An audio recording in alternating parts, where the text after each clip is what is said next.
Sheila Farrel moved to Wilmington, Delaware during the summer of 1975 with her mother Caroline, her sister Sylvia, and her younger brother Larry.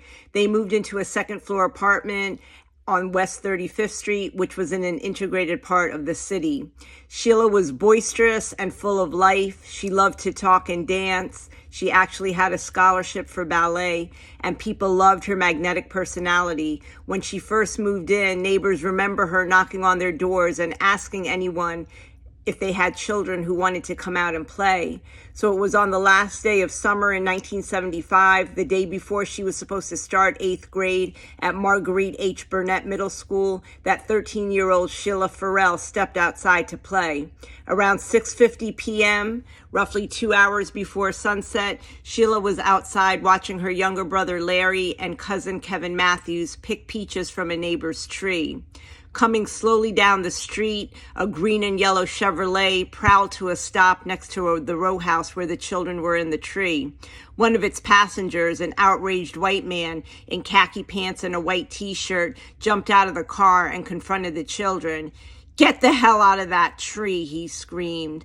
The sudden arrival of the angry white man startled the children. Sheila was standing near the road when the man emerged from the vehicle, followed by a woman holding a broom.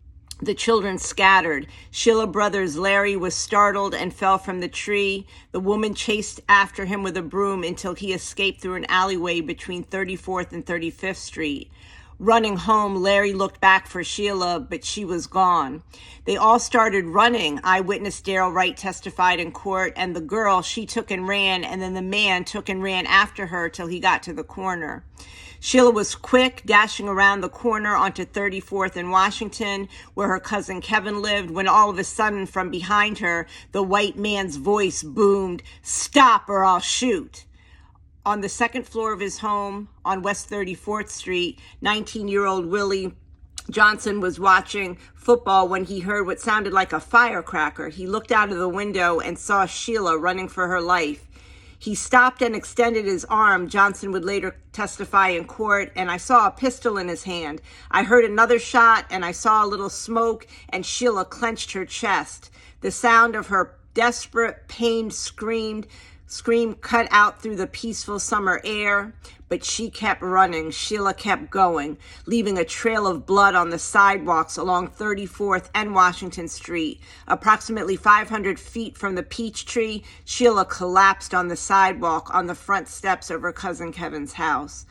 Another eyewitness, Willie Johnson, told a reporter for the Morning News that he had pursued the white man and found him standing over Sheila as she was bleeding out, telling her he was going to kill her, which was confirmed by a neighbor also in court, Sandra Pritchett. When a crowd began to gather, the white man, who was later identified as 24-year-old John Bailey, took off. John Bailey's bullet struck Sheila in the back and pierced her left lung, damaging her pulmonary artery before exiting out of her chest.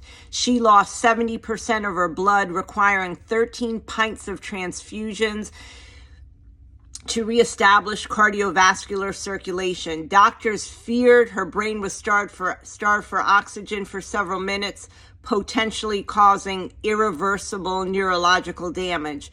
Sheila's lungs collapsed. In a coma, she was intubated, and a ventilator kept her alive. 13-year-old Sheila Farrel died shortly afterwards, and to this day, parents in Wilmington warn their children to stay out of white folks' yards, lest what happened to Sheila, her murder by a white man, happens to them as well.